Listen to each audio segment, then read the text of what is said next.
Hey everybody, Dan here with Pain Free You. Today's topic is going to be all about expectations. One word topic today, expectations. So I'll get to that in a minute. I want you guys to say hello to Finny. Hey Finn.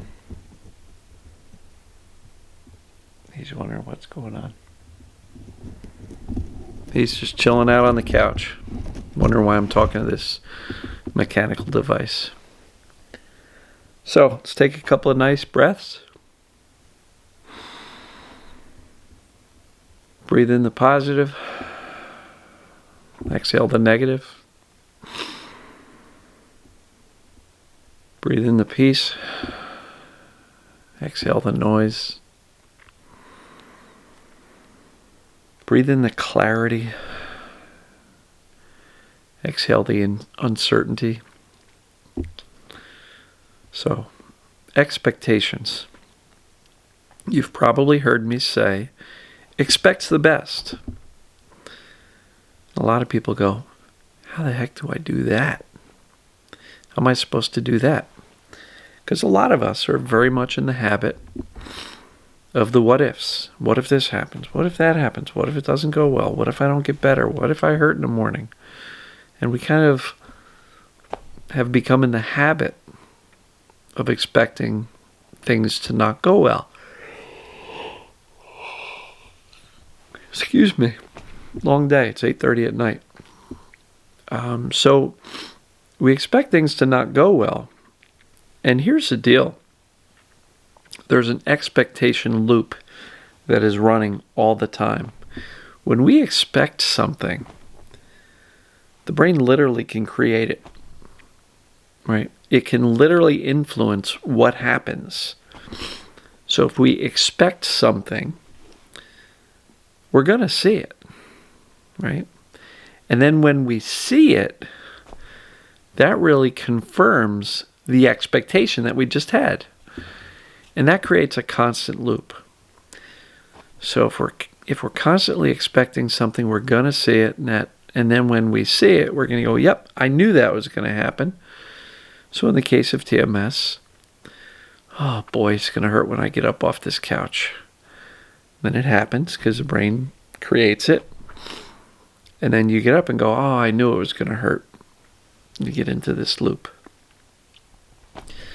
So that's useful to know. You know, Dr. Schubner talks about predictive coding, which is literally when we expect something, the brain creates it, and it can create it out of thin air just based on what we expect.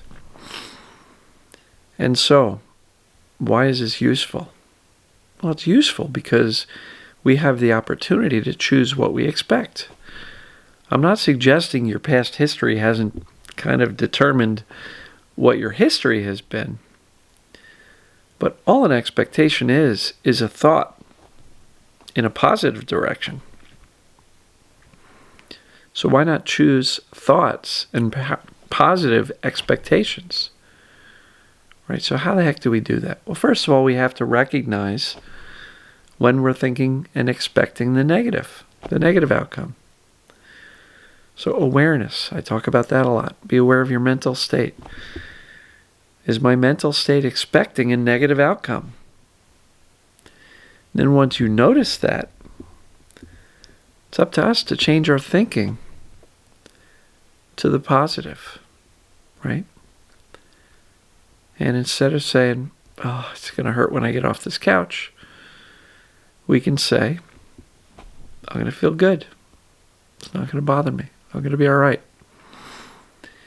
And inevitably, when you visualize, and think about the positive outcome, that's way more likely to happen than if you're thinking negatively. So I don't think there's too many accidents. If you're thinking, oh, this is going to really hurt, it's unlikely that the brain's going to surprise you and not hurt. You know what I mean? So recognize the negative, reframe it to the positive, and practice. Practice expecting a positive outcome. You know, that's really what it takes to change the expectations. And when you start to do this, you're going to actually experience a little bit more hope than you used to have. And so it is amazing what a little bit of confidence, hope, positive expectations will do for this entire journey. This doesn't have to be slogging through the mud and the rain and really struggling every day. With some subtle but important shifts in the way we think about things, the way we expect things to happen, this process gets a lot easier. So, I hope you realize that you can get well.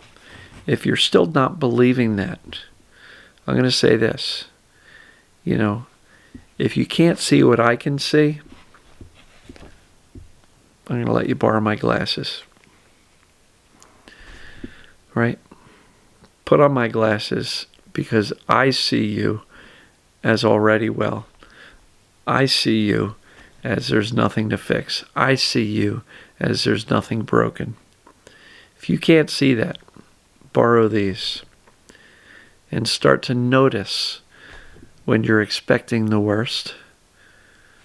Change it and start to expect and visualize the outcome you want, not the one you don't want.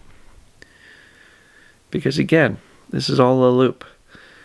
When we expect something, we actually see it happen. Then when we see it happen, we go, yep, told you that was going to happen. So you may as well, with the power of choice, make it be something positive that you're expecting. Simple concept. I think it's really powerful. So start to expect the best, and you may very well be surprised that the more you do this, the more your brain goes, here you go. Because what you expect, the brain can literally create. So I'm going to wrap this one up. Hope you guys had a great Monday. Welcome to Tuesday, and love you, and I'll see you tomorrow.